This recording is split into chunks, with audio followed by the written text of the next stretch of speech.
Well, good morning. Good to have you. And we're at least trying this YouTube thing. I'm not sure if that's going to work well or not. Facebook stream looks like it should be going fine. But anyway, see if a couple join on here or not. But it is good to have you. Good to see you. Hope that everything is going well for you. I wasn't sure what to necessarily expect with all of this. And so I still wanted to kind of get on and at least give a little bit of a devotional this morning. We are sitting here at the house, as everyone else probably is. Weather's about a lot of sleet basically for us, and so maybe some freezing rain, snow mixed in. It's just one of those days. So anyway, hopefully the stream is going to work well. It's hard for me to tell. And anyway, well, I do like the dress code. I'll admit that the dress code is very favorable, and so uh, good to see you, Dawn. I'm glad to see that's working. And so anyway, give it just a few seconds. Any more that may hop on here, but always watch it later as well. I did say brief, and I wasn't joking with that. I don't want to have a lengthy devotional today, but I did want to at least share some thoughts on some things I've been studying personally, just out of the life of Joseph. I find Joseph's life to just be a tremendous challenge as I look at how he responded to all of the adversity and all of the challenges that he was facing. I think there's a lot that we can glean from his particular life and just observe the confidence that he has in God. Of course, there's some realities that are not stated for us in the text of Scripture. So, for example, we're not going to see where Joseph processed through things and how he uh, came to the conclusions that he came to, but the conclusions that he comes to, I think, are very insightful.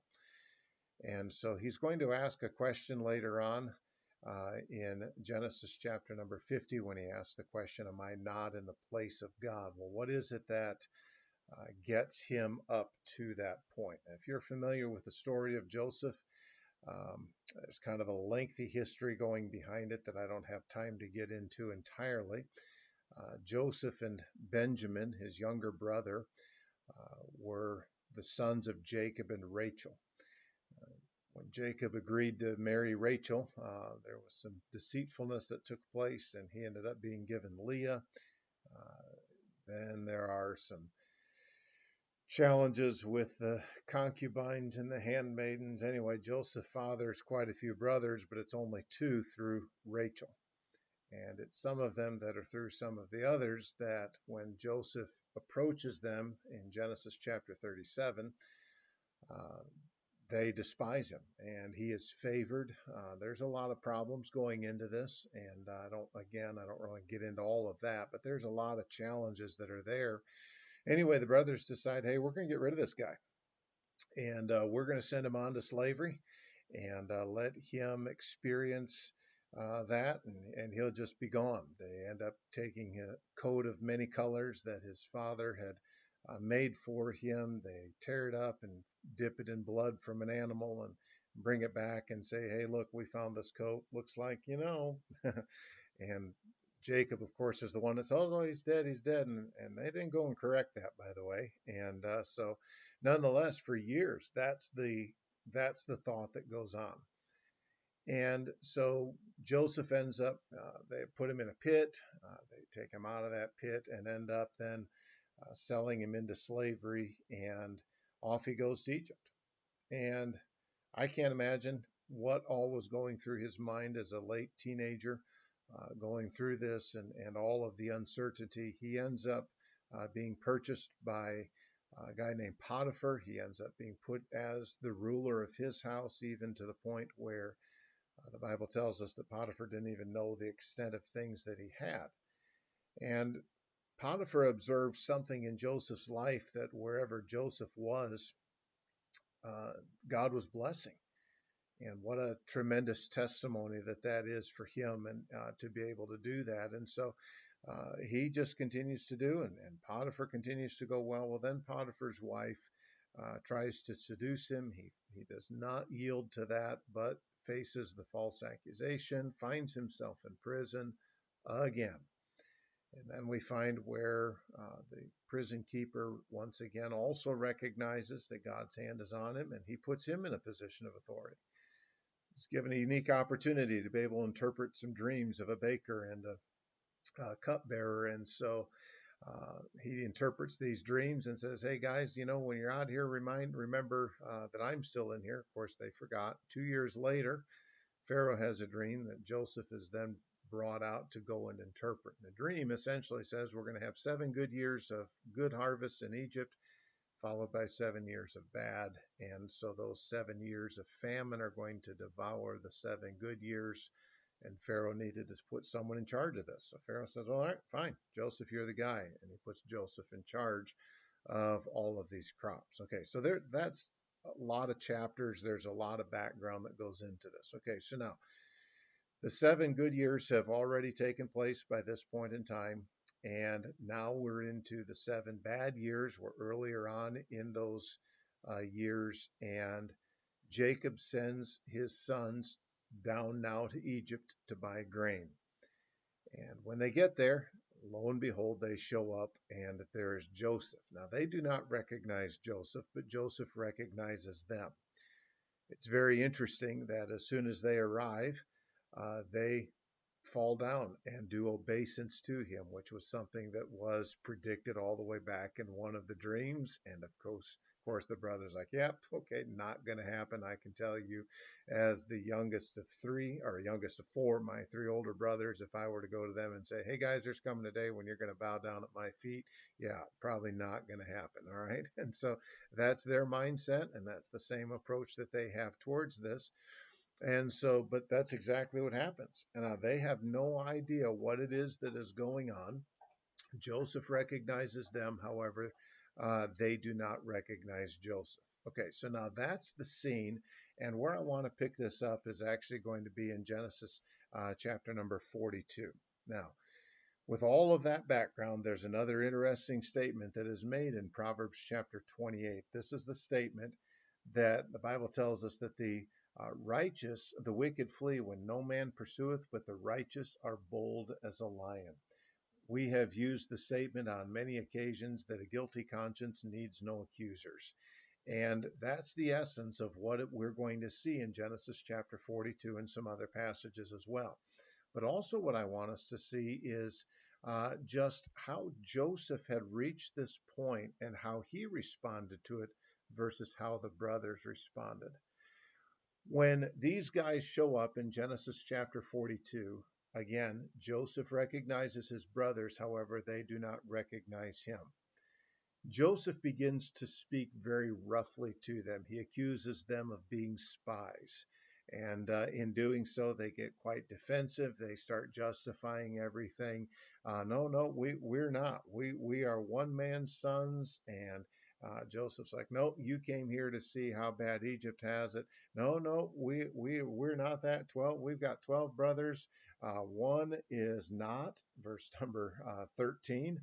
Verse number 13 also says, "Hey, we got the youngest is with our father, and then we got one is not." Okay, little did they know they were talking to the guy.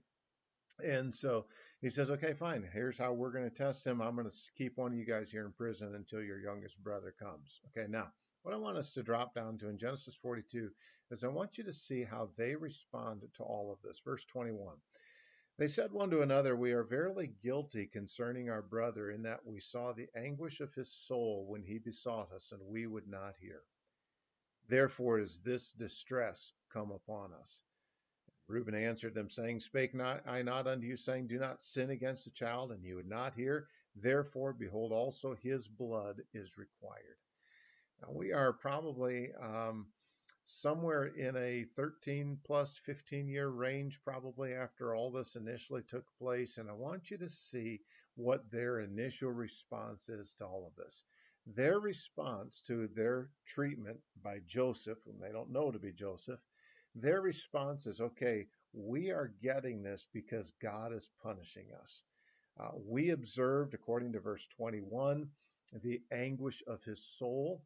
Um, it does put Genesis 37 into a little bit of a different perspective when we read that as they had thrown him into that pit. They sat down to eat their lunch. There certainly seems to be quite the complacency there.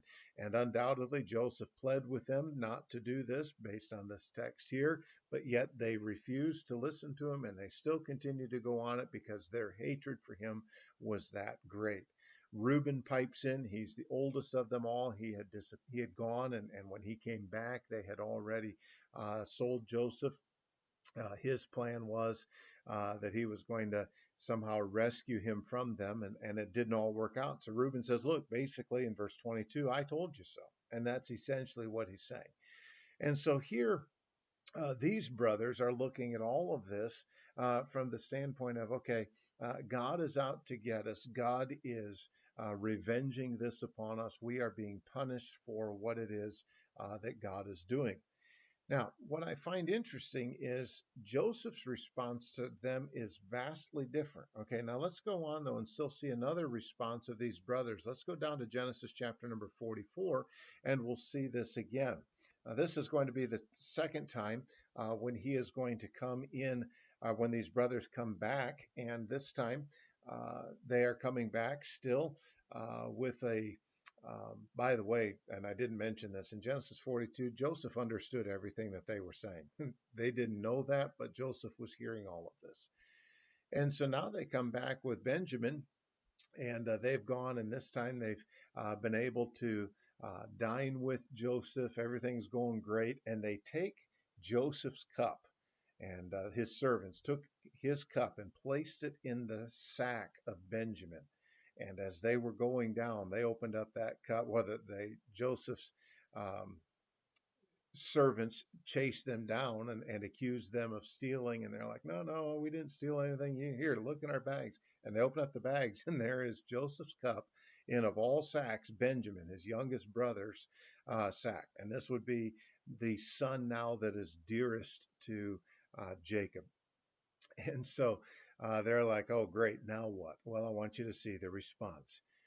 Verse number 16 of Genesis chapter 44, Judah said, what shall we say unto my Lord? What shall we speak, or how shall we clear ourselves?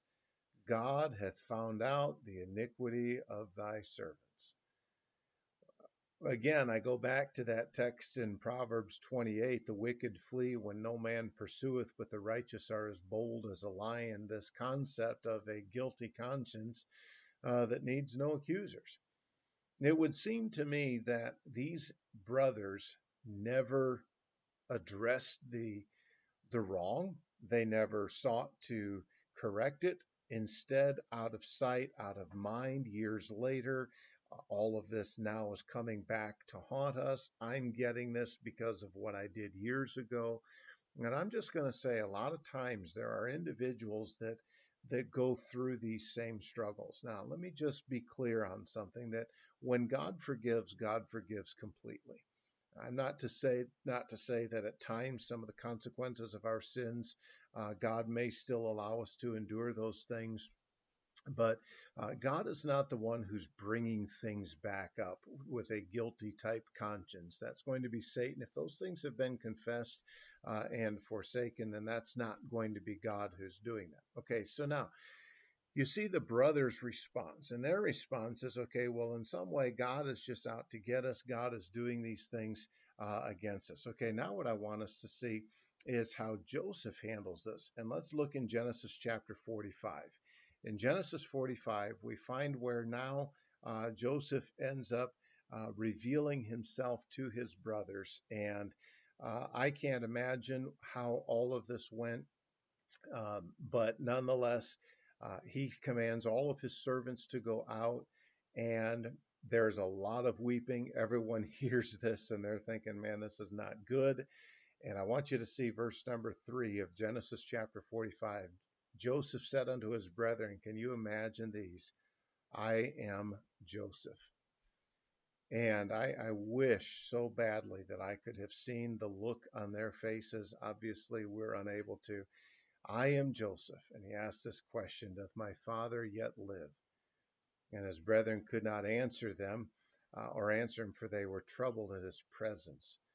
Joseph said unto his brethren, Come near to me, I pray you. And they came near, and he said, I am Joseph your brother, whom ye sold into Egypt.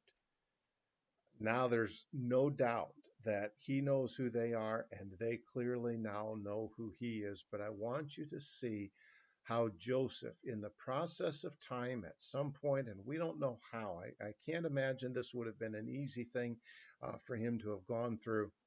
But Joseph, at some point in time, from the time they sold him until the time that he is here, goes through emotionally and mentally processes biblically the wrong that he had experienced.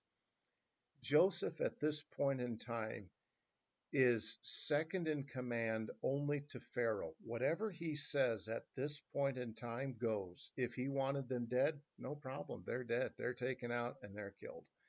He has the authority to imprison them. He has the authority to let them know what it felt like in prison, has the authority to execute them. He has the authority to do whatever it is that he wanted to do. But he instead reaches out with compassion. It tells me that while his brethren seemed to probably ignore what it was they had done, throughout this process, Joseph processed it well and came to a proper reality of what it was that God was doing. And this was his response, verse 5. Now therefore be not grieved nor angry with yourselves that ye sold me hither. Guys, don't beat yourself up for this. For God did send me before you to preserve life. What a perspective. He continues, and he says, For these 2 years hath the famine been in the land, and yet there are 5 years, in the which there shall neither be earing nor harvest. There's not going to be any grain. And once again, God sent me before you to preserve you a posterity in the earth, to save your lives by a great deliverance. So now it was not you that sent me hither, but God.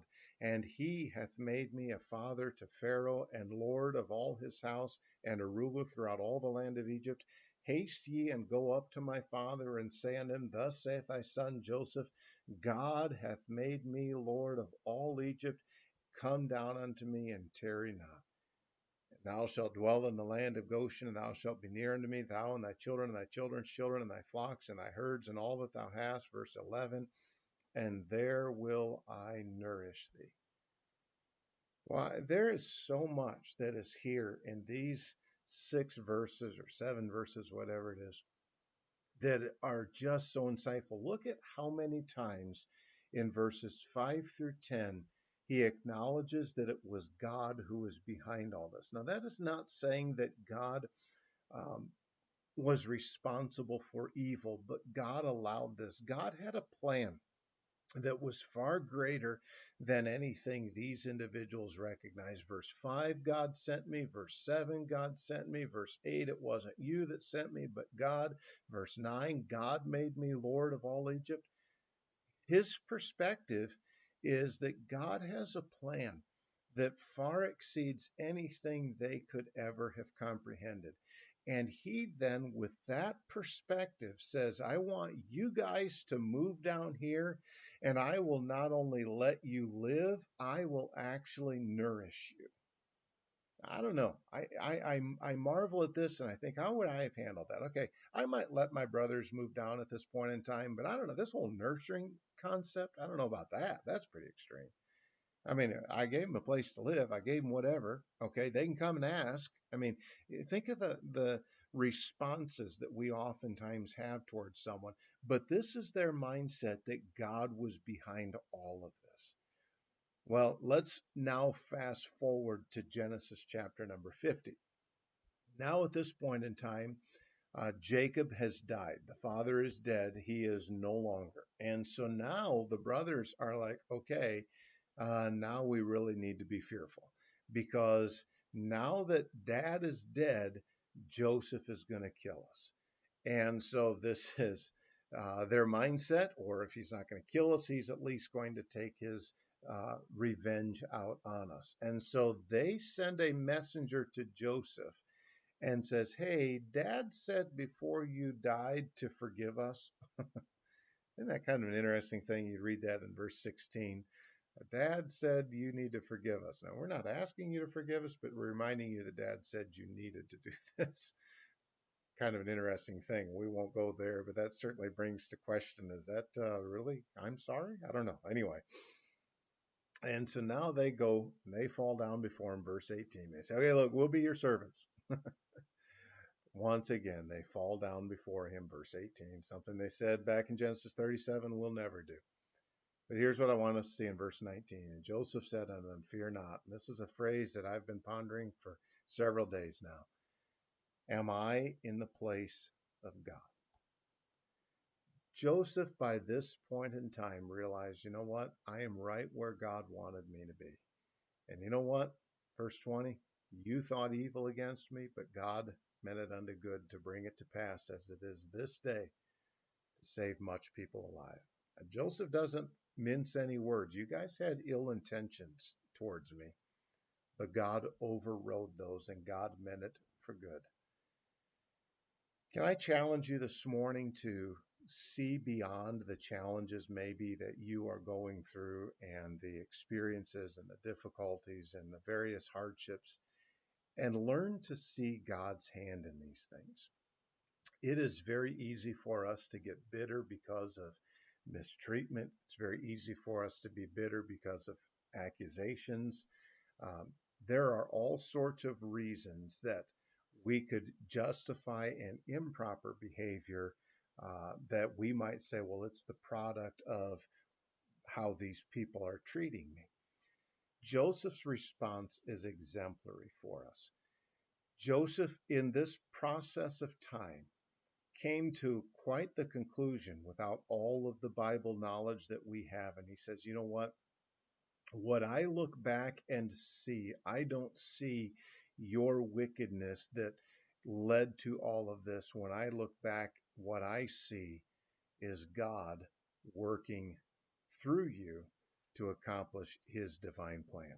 And it is truly a marvelous thing and a wonderful opportunity that we have to be able to have that kind of a mindset. And so I challenge you to have that. And let's have the right mindset that looks at these things and says, okay, you know what? God is the one who is ultimately behind this. God is the one that therefore needs to be praised, and God is the one that we need to trust and just continue to seek to honor and glorify. Well, I appreciate you being here. Apollo has now officially joined us. And so, anyway, it took longer than I thought it was going to. We got them, both the dogs, obviously we've got ours, but Apollo's here as well. We pray for one another. Our kids are out and about with stuff. And so we'll see. Stay safe, stay inside, stay warm. Throw some more wood on the wood stove. That's probably what we'll do here in a little bit. Anyway, appreciate you guys being on here. Hope you have a great day today. And we'll see how all this mess shapes up for getting roads cleared. That's going to get entertaining. And so if you've ever lived down in the South, you'll know what we're talking about. If not, then you're probably looking at us like we're crazy. But you know what? I probably am crazy, and that's all right. I've been called worse. All right. God bless you guys. Thanks so much for being a part of this. Lord willing, I will see you hopefully Wednesday. We'll see how things go. God bless.